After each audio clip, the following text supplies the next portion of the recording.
This is Pet Life Radio. Let's talk pets.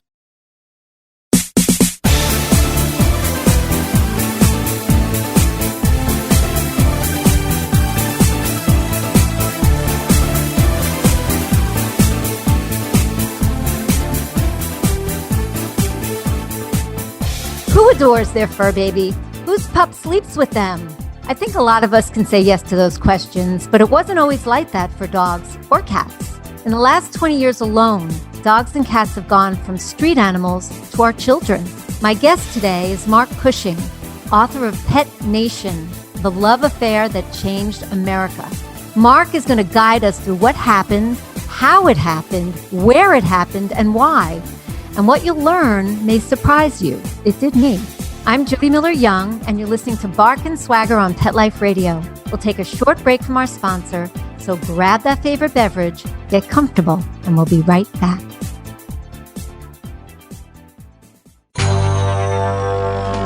It's designerpetsweaters.com. Hand-knitted designer sweaters for your precious pup or cool cat. Beautiful couture patterns for your pets, including custom-knitted formal wear, casual wear, yachting, and even sports-themed. Many designer pet sweaters include feathered tammy hats, top hats, and a lot of sparkle.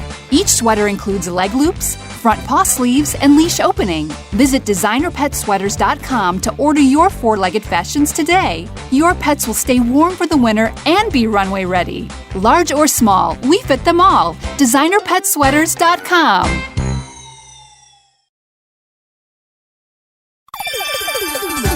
Let's Talk Pets on PetLifeRadio.com.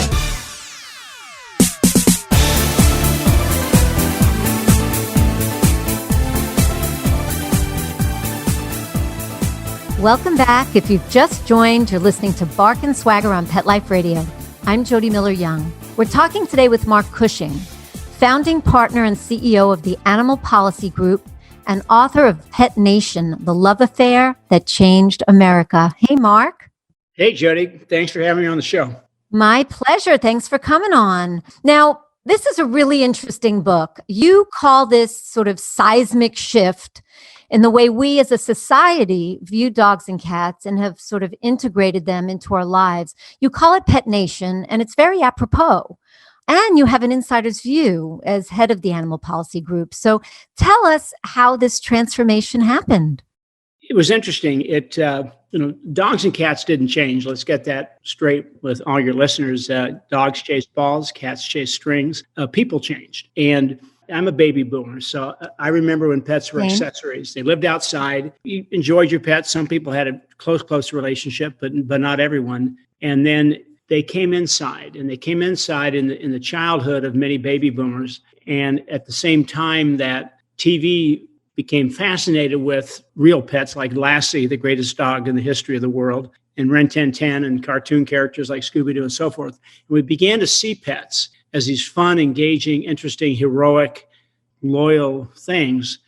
And the experience of bringing them inside, Jody, caused us to be engaged with them more. And at that point, I'll snap my fingers, the human-animal bond kicked in. And that's the secret to really what happened, namely that it's a proven medical scientific fact that engagement with pets increases our oxytocin, which is the part of our brain that stimulates happiness, joy, relaxation, and it decreases our cortisol level, which is a source of stress and tension and anxiety. Mm-hmm. Mm-hmm. And people began to experience just how much fun pets were. And suddenly, they didn't just take them into their kitchen, they brought them all the way into the bedroom where 75% of all pets sleep. And this was all happening at a time when the pet population in the country, which is now, everybody get ready for this figure, we're close to 200 million pet cats and dogs in the United States.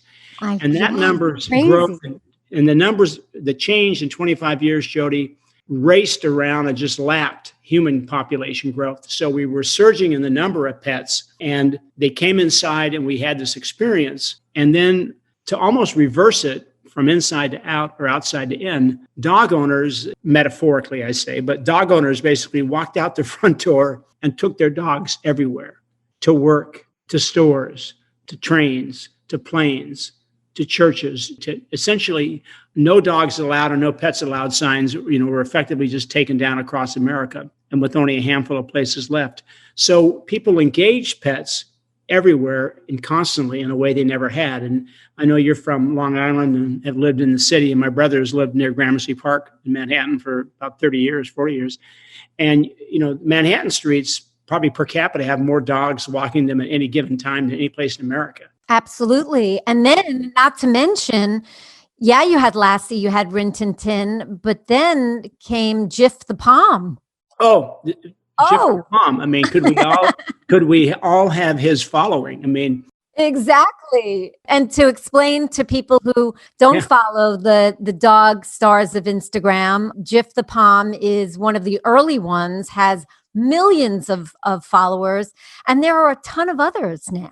Yeah. And so what happened was this combination of the individual relationships changing while the physical presence dramatically transformed itself. And America had to sort of make room for pets. And it's almost like we created a new species, but we really didn't. Cats and dogs, as I said, were really the same as they've been for thousands of years. But it had the effect of just flipping everything on its head. And it's what I call the great leveler. And I'll stick with Manhattan. If you go, I know there's a great dog park right across from Italy, I think on 25th. Madison Square Park. That was our dog park. We lived in Chelsea. There you go. Well, you know that park. And you walk into that park and the following occurs. Two people with the dog will meet. They will not say, where do you live? How much money do you make? What's your job? Do? Right. What do you drive? Who's your favorite sports team? Nobody would admit it in New York anymore, but sorry. But anyway, they don't talk about that. They say, what's her name? What kind of breed is she? Oh, what's she like to do? What do you feed her? I mean, and in 25 minutes, they're friends and they're strangers that never would have talked.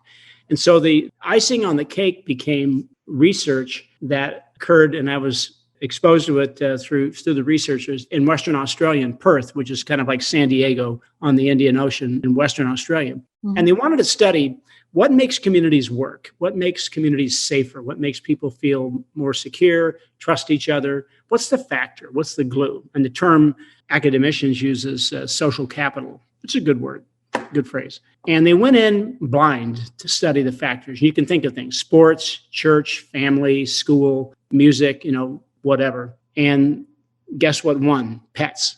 Yeah. And everybody saw that research, myself included. And I was knocked over. I remember sitting in a conference room in Portland, Oregon, near where I grew up and where I was working at the time. And I was blown away. And then it just hit me. Okay, wait a second. We're just not talking about fun things. Isn't my dog cute? Isn't my cat fun? No, that's not what we're talking about. We're talking about a social, cultural force that is the primary force in making people feel comfortable, safe, secure in the neighborhood. So we tested it in San Diego, same test in Portland, same test in Nashville. And even in the Bible Belt in Nashville, pets were number one, same outcome. So the power of this movement of pets inside, surge in pet population, pushing dogs everywhere. Suddenly we had a new kind of social compact in the U.S., and that's what I call Pet Nation. It's a culture not devoted to pets. It's just a culture that has brought pets into their lives. And we force, frankly, everybody who doesn't have a pet to deal with pets. Yes, I know. But I think there's also another component here too, which you talked about in your book. And that is that Pet Nation spawned this enormous boon in business that continues to grow and grow. So unpack the economics for us. You'll laugh, Jody. My book came out September 8th, and I had, 2 straight weeks sort of nonstop interviews around the country, virtually, of course. And the greatest demand for interviews were national business and finance shows, Bloomberg, Yahoo Finance, because everybody's woken up to the fact that the pet economy, which is now about $100 billion a year economy, is maybe the best place to place your money, because there's a simple fact, and there's no amount of money I wouldn't bet on this fact. People are not taking their dogs and cats back to the shelter or to wherever they got them. That's pets, right. There's no recession that will cause people to say, well, you know what? We've enjoyed Sparky, but bye, Sparky. Good luck. You'll enjoy the forest. It's not going to happen. No. And so in millennials, the children in many cases of baby boomers, I have 4 millennial kids and 1 Gen Z. Millennials and Gen Z, get ready for this, Jody, they own 62% of all pets in this country. And You know what? They don't have 1 dog, they have 2. They don't have 1 dog and a cat, they have 2 cats. and they want the same level of health care that they get. They'll pay for it.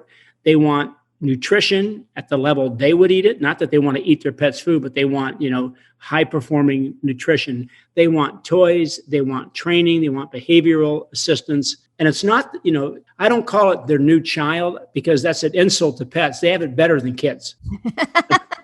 You know why? Because pets don't become teenagers. All right. Pets. Right. So, that's hands down makes pets.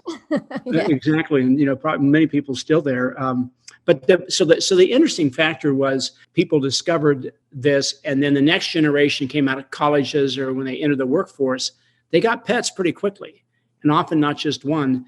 And I don't think they were testing whether they wanted to have a baby. Some people have that theory. I don't buy that theory. I think they just got pets and then decided maybe or maybe not to have children. Interestingly, that's a topic that I take the Pope on in the book because he said some just crazy. Yes, I know. Yeah, and my mother's up in heaven who had a picture of Pope Francis' cover on Time magazine on her coffee table for the last 4 years of her life.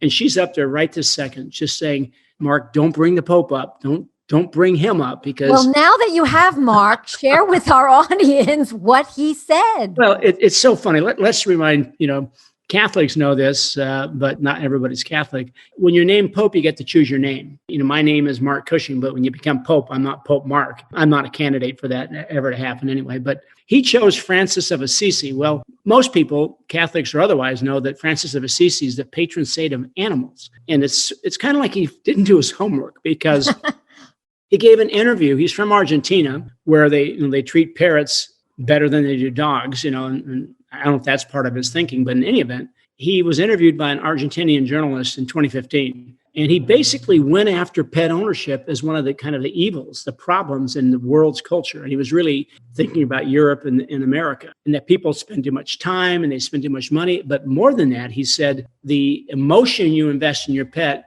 is emotion you don't have available then to help your neighbor and be a friend and care for people in your life. What we call a zero-sum theory. Frankly, you know this better than I do because you do pets all day long as well in your show. Pets make people better. They don't just make them happier. There are curmudgeons, there are people you wouldn't want to spend a minute with that once they get a puppy or a kitten, you see a whole new side of them. And his theory is absurd. And then he warns people, God forbid you don't have a child and you reach the end of your life thinking a pet's going to take care of you or help you through the ending years. Very depressing there. And he basically says to people, pets are going to keep you from having children. And I think the Pope enjoys red wine, being from Argentina, probably a good Malbec. I don't know if he just had too many that day. But and it's surprising too, because he's always seemed like a more progressive Pope. Yeah, so you got it. And then, by the way, he repeated it in 2 sermons. I did my homework here, knowing that my mother was, listening, smoke coming out of her ears. And but anyway, so it's interesting. But that viewpoint is shrinking by the day around the country. And I don't know if people have resigned and given up, but I want to just sort of take this back to our listeners for a second in terms of the boon in business, because I know there are people listening who have pet businesses or maybe thinking about starting a pet business. Sure. And obviously, like with anything else, you've got to do your homework. But, there couldn't be a better time, not only because there's such a boon in businesses relating to pets, but because it's also matched with an incredible boon in online shopping. And, you can't open any magazine or online, read and not see a story about how this holiday season, the stores are empty, but online shopping is at an all-time high and has been growing in leaps and bounds, and even easier, barrier to entry. So you've got something to think about. Jody, it's and I will tell you, probably won't surprise you, but I'm working on a pet fashion new business. Oh my God, we should talk after the interview. I've been there. but it's interesting. It is the best industry to be engaged in for 2 reasons. There's so much joy and happiness and delight surrounding pets. And you hear this from veterinarians, from pet nurses, from people that work at retail stores. Wherever they touch the pet world, it's just a fun business to be in. I grew up in near Portland, and in the early days of Nike, there was just so much energy around that business, right? Because they were putting cool shoes on, people getting in shape and running for The medals. culture. Yeah. And the culture of it. Well, that's pet right now. Yeah. And the other thing is millennials have money and they want to spend on their pets. They like the idea. My Papillon puppy, Louis, who's one today, by the way. I'm celebrating his birthday on your show. Aw, happy birthday, Louis. There you go. Well, and he's named for Louis Vuitton. So Louis, if we get a package that he thinks has a new shirt or T-shirt or sweater for him, and when my wife opens it, no kidding, he gets up on his hind legs and he bows his head so he can start to put his neck through the hole. No kidding. I mean, when I figured out he was doing it, and last night I was taking a phone call outside, and my wife came home from a meeting and had Louis with her, and he hops out, and you're in South Florida. He's in a light blue, an aqua blue Cubano shirt, right? You know, with the embroidery, like Yes. two guys smoking a cigar, playing dominoes would have on the South Beach. It cracked me up. I mean, he loves to wear cool things. You have got to send us pictures of No. They're coming. Clothes. In fact, what we're doing is we're just posting a lot of social media. I'll make sure you see on Kimpton hotels, which are the most pet-friendly hotels in the Yes. country.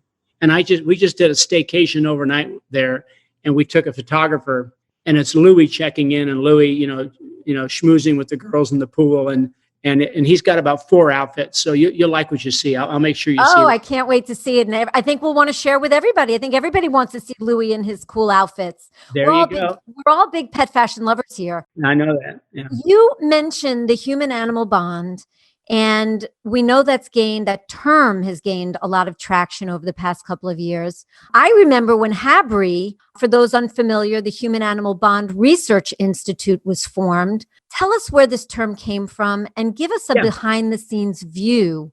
I'll do that. About how the bond has impacted and is reflected in Pet Nation beyond what you've talked about, because there's a lot, you go deeper in the book. Yeah. Happy to do that, and that's a great question. And I'm privileged to count HABRI as a client, so I'm very close to what they do.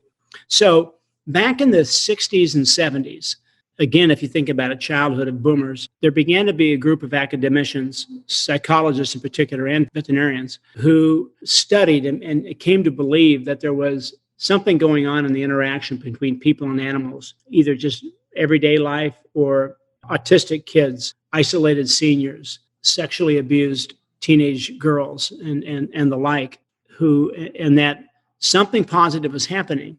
And the dean at Washington State named Leo Bustad, Bustad, he was really the pioneer. And the phrase was created, human-animal bond. And a lot of people wonder what that means, and people scoffed at it. Scientists said, that's not science. It's kind of like your grandmother's flu remedy. Sure, pets are fun. You're in a good mood when you're with a pet. Okay, what's your point? And there was skepticism, 60s, 70s, 80s, 90s. Researchers increasingly took on projects, did peer-reviewed, which means reviewed by fellow scientists to go into a scientific journal, not going into Time magazine or the front page of the New York Post. But now there were 29,000, that's 29000 entries at Purdue University in their human-animal bond library that HABRI maintains. And suddenly the amount of research exploded. And then they found the key to it, which was this point about oxytocin and cortisol in your brain. So there was an underpinning that wasn't just, you felt good. There was a reason why you felt good and so forth. And by the way, it was mutual. Pets felt better and had the same increase in oxytocin and decrease in cortisol. So what happened then was researchers got funded in the National Institute of Health with Mars. And Mars, by the way, has the world's largest veterinary practices in the biggest pet food business. And Mars, which people think of as chocolate, Mars has more going in pet than anything.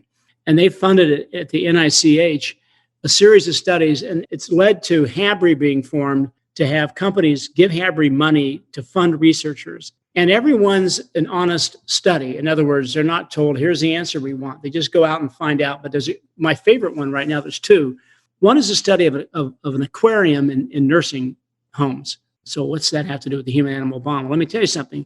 You can have an interaction with a pet fish the way you do with a dog. And I could give you an example if we had time. But they studied and found that seniors that were withering away, they were simply not eating on any kind of a regular schedule. And they were just shrinking and their systems were shutting down, right? You have to nourish yourself at whatever age you are. And studying and being near an aquarium and watching methodically how fish eat, guess what? They began to eat regularly. Now, how practical is just a really practical example? Well, then the University of Tennessee is finishing a study, but preliminarily what we know is this. When adolescents are going into intensive acute cardiac surgery, so if you're a parent, you can just imagine some of you have gone through this. You've got a 7 or 8-year-old child about to have heart surgery, and just try to picture the stress that child is going through. If the child can spend an hour or so with a therapy dog or their own dog right before surgery, guess what? The amount of medication, pain meds, and anesthetic they need is lessened. And if the opioid crisis has taught us one thing, it's that anywhere you can reduce the amount of drugs someone needs to take in a hospital, particularly pain meds, which are a nice polite term for opioids, the better you are. And incredible. So, I mean, let me get this straight. The dog lowered the stress level in a manner that 8-year-old could endure open heart surgery and have less help from drugs than otherwise. And very powerful. Really, just two, but there's 1,000 examples like that. So that changed. So now it's understood. It's not folklore. And people don't go out and get a puppy because they've read about the human-animal bond. But we found this. If a veterinarian will talk to a pet owner about the human-animal bond, they'll go to the vet more often. They'll spend more money on the vet. They want to learn more about it. The millennial pet owner, they actually want to manage the care for their pet the way they do for themselves. And people think that's an odd idea, but just think about yourself. Most of the health-related decisions I make, I implement, right? My wife teaches at the Mayo Clinic. I'm not going to Mayo every day saying, what should I do today? Give me some advice to be healthy today. You spend most of your year, like 99.999%, governing and managing your own healthcare with guidance. That's what millennials want for their pets. They're going to pay for the expertise, but they want to do more of it. They want to be involved in it. They want to understand it.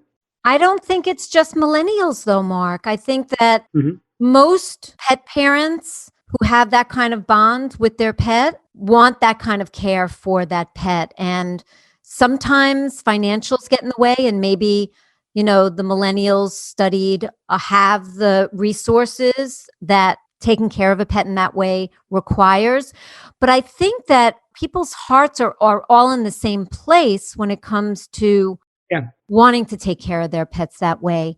And what I want to do is I want to pause here for 1 second because we need to take a break from our sponsor.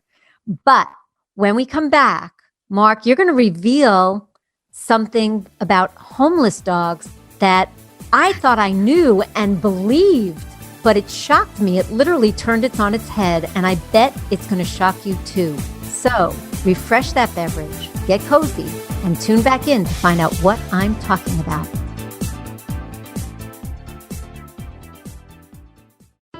For those fortunate to have experienced the deep bond and unconditional love of a companion animal, the death that follows can be one of the most difficult and misunderstood losses to go through. Many times, this devastating loss goes unrecognized and trivialized by family and friends, leaving grieving pet parents struggling to find healthy ways to cope with the loss. In And I Love You Still, a thoughtful guide and remembrance journal for healing the loss of a pet, Dr. Julianne Corbin calls attention to the difficulties unique to the loss of a beloved pet and provides an interactive and compassionate guide to help you process your loss and work towards coming to a place of peace and healing. For those interested in journal therapy and looking for a professionally written and compassionate resource to help understand and reconcile the grief associated with the loss of your pet, this book is for you. And I Love You Still, a thoughtful guide and remembrance journal by Julianne Corbin, is now available for purchase on Amazon and other major book retailers. Let's talk pets. Let's talk pets On Pet Life Radio. Pet Life Radio. PetLifeRadio.com.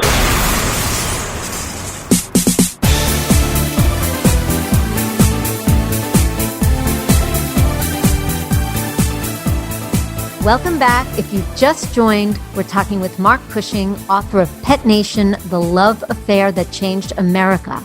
And we're just about to learn something that took me totally by surprise. Apparently, there's a shortage of dogs in America. What? Mark, how could this be? We're taught that the shelters are filled with hapless dogs and cats in desperate needs of homes. What happened? Well, it shocked me too. And it was about 2014 when I began to get an inkling that something was out of balance in the need for dogs and the demand and the supply. And I had conversations off the record with senior officials of animal rights and animal welfare organizations. And I put the question to them, and I won't reveal their names. I always promised anonymity, but they said, yeah, we're in a shortage, and in 5 years, we'll really have a shortage. And I got interested in this. And despite the fact that last night, if you couldn't sleep and you're on cable, you might have seen Sarah McLachlan singing once again, saying, for I can't watch that ASPCA commercial. I just can't. That dog in that shelter is now about 27 years old, so yes, I'm not sure she's still there.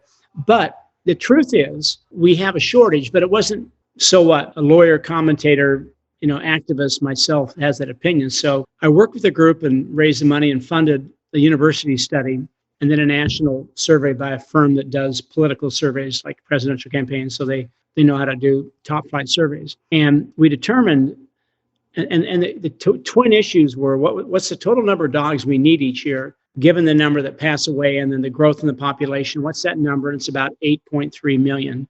And then we looked at where, the groups we knew produced dogs, what number did they claim they produced? And including, we wanted to find out how many dogs can shelters provide, because that was really the key. There was a campaign going on, what I call the, adopt, don't shop, really pushing the moral duty, like an ethical obligation to get a shelter dog.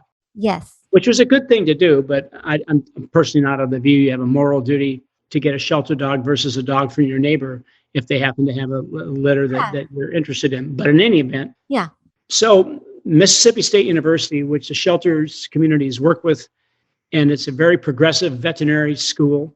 And we did the study and determined for the year 2015, we were able to get a perfect composite picture of how many dogs came into a shelter and what happened to those dogs. And it was about 5.7 million that came in, and ended up shelters produce about 25% of the dogs people need. And so when you look at the other sources, it ended up showing us that we had in the range of a 2.1 to 2.3 million dog shortage. Two things about that are important, Jody. One was, and then I independently talked to a lot of shelters, particularly in the North. And if you don't get to a shelter by noon on Saturday in New York, there's no dogs to adopt. North Shore and Long Island's phoning other shelters to say, do you have dogs that we could take? Because we have people that want dogs, and we don't have any. There will be people screaming right now at your radio, at their computer, because they're living in a small southern town or Midwest town. I was just going to ask what about Georgia? What about Florida? What about Mississippi? There are pockets everywhere, but Mississippi shelters, I call it the Canine Freedom Train. Mississippi shelters now ship their dogs to Minneapolis. East Tennessee shelters ship their dogs to Buffalo. Alabama shelters send their dogs to New Jersey. Georgia does that too, to New York. Yeah. Exactly. There's wonderful networks created. But the point is, yes, there are pockets of shelter overpopulation, but here's the number that you can't ignore. We've had a 95% reduction in euthanasias, forced killing of dogs because shelters ran out of room over the last 15 years, 95%. The number went from 10 million down to less than 1 million, to about 750,000. And those dogs are mainly dogs that can't be adopted due to behavioral issues or health issues. So there's a myth that every shelter in America is chock full. Well, I'm from Portland originally, and Oregon Humane Society, one of the most progressive, well-funded, incredibly well-run. They get shipments of dogs every week from Bakersfield and LA, and they send their dogs north. And it's a great system because they don't have outlets in Los Angeles to manage it. And Oregon Humane is full of people in Portland that want a second dog, a third dog, a first dog. Yeah. And so it works. So it raised the question, which, I'm both paid and I'm also in the business of doing this, which I'm not afraid to provoke and start a conversation on a topic people find hard to believe, of, well, what do we do about it? And we have two solutions. The solution that's in place right now is an odd one. About 1.1 million of this shortage is made up from foreign dogs. but they're not coming through customs with passports and veterinary records and health records with vaccinations. They're getting in the country illegally. This is from the Center for Disease Control, CDC, in the U.S. Department of Agriculture. And that about 3% of those 1.1 million have any health records whatsoever. Okay, it's good that those dogs, wherever they came from, Romania, Kazakhstan, Bulgaria, Guatemala, Honduras, it's great that they have a happy American home now. I'm not saying we should do anything to those dogs, of course. But is that really a long-term sustainable policy for the U.S. if dogs are as important as they are? Well, it is the only policy if we can't solve this absolute, two pit bulls fight between commercial breeding and animal rights organizations who call them puppy mills. Some are bad actors, not all are. But the term puppy mill has been developed or used as a term to cover anybody who breeds dogs for a living. That's not true. That's not true. I think it's more to cover, backyard breeders, of which there are some very bad actors and which there are some responsible. But the larger commercial breeders, while they may be tainted as breeders and not shelters by this overarching message, adopt, don't chop, there are some wonderful breeders who treat their dog. Yeah, as you well know. Jody, I'm not agreeing with the use of the term. I'm just saying I know the literature. I live in this world every day. The term is applied to virtually all commercial breeders. If you're a large-scale breeder, you will get the label of puppy mill put over your head, and you're sort of guilty until you prove you're innocent. And so they don't want to share and go into the sunlight and talk about what their practices are. And my solution has been, and people know me for this, what they think is a pretty radical idea, but it's not. If I had a large commercial breeding operation, let's say I had it in upstate New York, I'd have cameras and video cameras 24/7 in every inch of my property so that every animal rights group could spend all night watching my cameras going, here's how the dogs are treated. Oh, that's a veterinarian. Oh, that's a trainer. Well, now they're being fed. Now they're being cleaned. In other words, you've got to take the mystery away, which has caused people to think it's probably bad. So I'm not saying that large breeders are puppy mills, but it's not a profession people are going into. You know what I mean? It's so 2 states, 280 cities and counties have banned the sale of puppies in their towns or state. And it's now 3 states with California. So, and they're doing it thinking they're going to kill all these large breeding operations that rely upon pet stores. And they're not doing that because the internet's another way to go. But the point is, there's no reason, with all the problems that the United States has negotiated and solved over its 2 centuries, we can get breeders and animal rights groups in the same room because they don't really differ much on what humane breeding practices are. The good ones, I totally agree with you. Yeah. And what about, I'm sure you're familiar with Canine Care Certified. Sure. Yeah. Okay. So tell people a little bit about what they do, because that's a bridge. Yeah. Okay. And that was the group that funded that I was involved with. And Canine Care Certified is trying to get humane standards through a professor at Purdue, Candace Crony. Candace Crony, yeah. And others have the same viewpoint as to what the practices should be. And it's kind of like what the coffee companies did. Back in the day, Starbucks and Peet's Coffee, and they were getting hammered for unethical labor practices in Ethiopia and other coffee growing regions, environmental bad practices. They got a trade group and they went out and certified. And so people could see if the coffee store where they bought their espresso in the morning was certified or not. And you can do the same with dogs. It's a simple solution. That's what's behind Canine Certified. It's had some success. It's not grown. It's not, doesn't have the scale yet. There's still kind of political battles behind the scenes I don't need to get into. But that's the pathway, Jody. You're right. And so I've given talks the last 2 months to some animal welfare and animal rights group symposia. And people just come flying at me with these questions. How dare you suggest that commercial breeding is a solution? And I said, well, you understand what it takes to create a puppy, right? You have to breed. So somebody has to breed the next generation of American puppies. And if it's some unregulated fellow in Guatemala and you think that's a good solution versus someone who lives by humane negotiated standards in Indiana.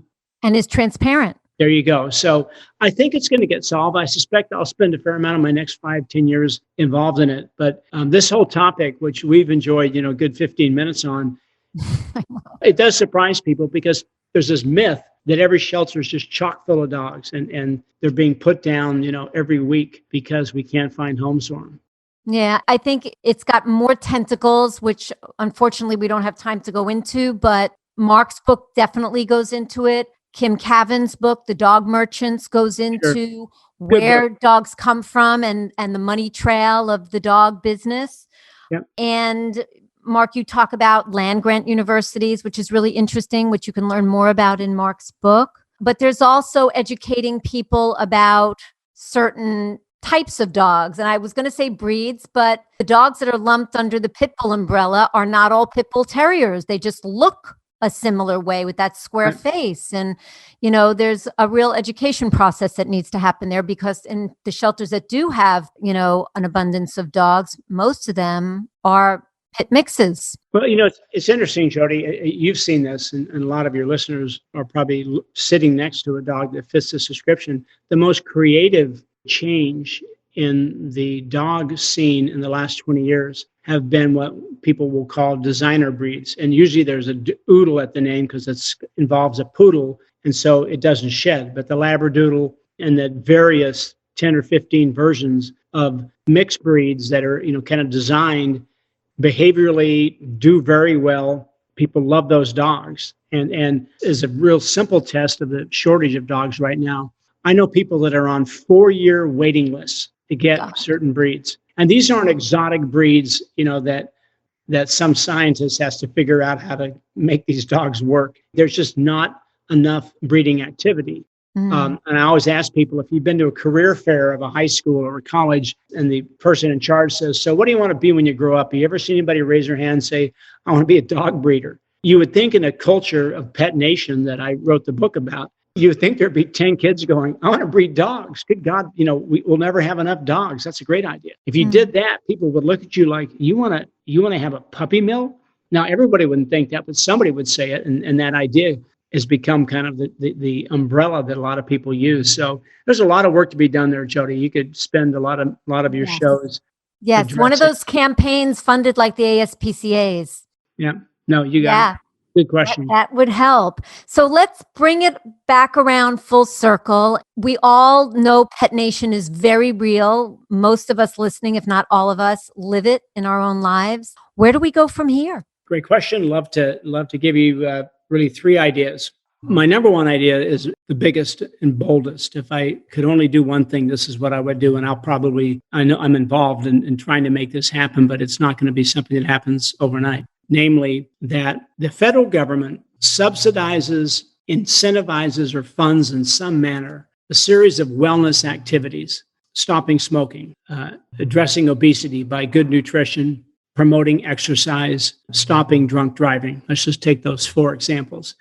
And we put billions of dollars every year in different ways to promote activity for individuals in those arenas that have those problems. And everybody listening, and me, and probably you, Jody, would say that's money very well spent. Good. That's one of the good things federal government does. Well, my point is, all the evidence about the human-animal bond, all the evidence for individuals, all the evidence for $11 billion a year of fewer medical expenses from a George Mason University study because people have a pet. All the evidence I mentioned about the social capital, the community building value.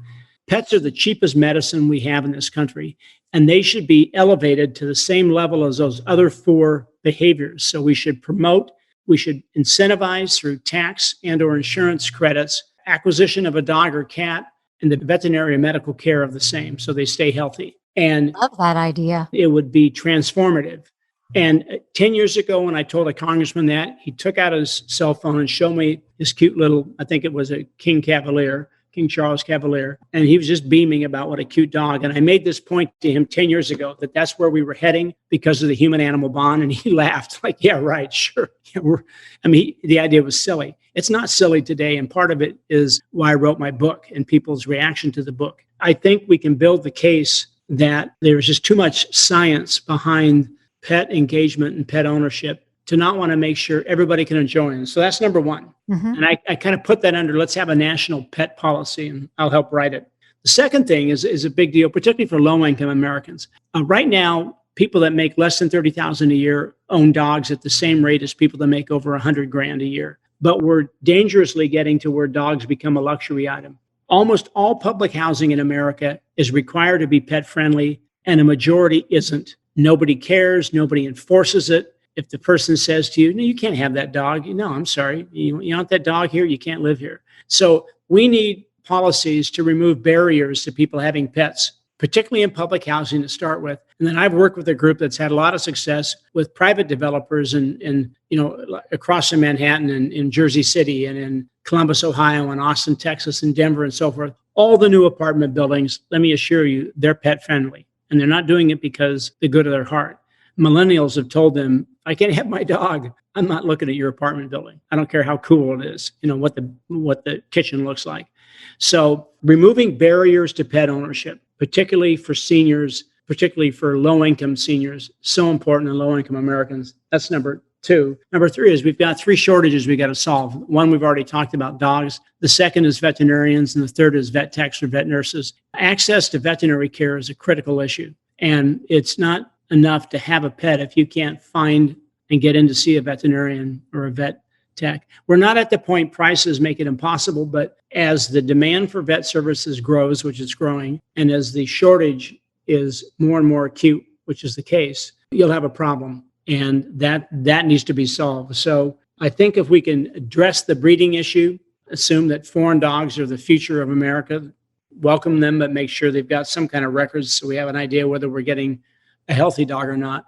I think that'll keep us busy for a few years, myself included. They are wonderful, lofty goals, and I'm putting good energy out there for you. And if there's any way that we can help over here, you let us know. You haven't heard the last of me, Jody. I hope not. Where can people find you, Mark, and learn more about this, your book, etc.? Okay, they can go to marklcushing.com. The L is Louis, but Louis not named for me. He's named for Louis Vuitton, sorry. He wanted a more stylish name, I guess. But marklcushing.com is my author page. You can go to the Animal Policy Group, one word, long word, but pretty simple, animalpolicygroup.com, and find out all the things I do and the clients I represent and issues I get involved in. And one of those 2 ways you'll find me. And really excited to be on the show. I know you've got a great audience and you have fun shows. So my kids were impressed that I got to be on your show. Oh, thank you so much. Well, we're really, really happy to have you. And this has been extremely interesting and really important. And I think that those listening will agree with me that pets are such an important part of our lives. They are so intrinsically woven into everything that we do. And we only want the best for them. And we want everybody to be able to enjoy them. So there you go. There you go. So thank you so much, Mark. Very good. Thanks, Jody. We'll talk to you soon, I hope. Thank you all for listening. Thanks to our producer, Mark Winter. Mark, you make us sound so good. Thank you for that. My passion is living stylishly in animal rescue. So tune in next time to discover the designers, home decor, styles, and rescue stories I love, and more. And don't forget to visit me at barkandswagger.com, where you'll find great fashion, shelter stories, and more. So until next time, when fierce fashion calls, bark and swagger. Let's Talk Pets, every week on demand, only on PetLifeRadio.com.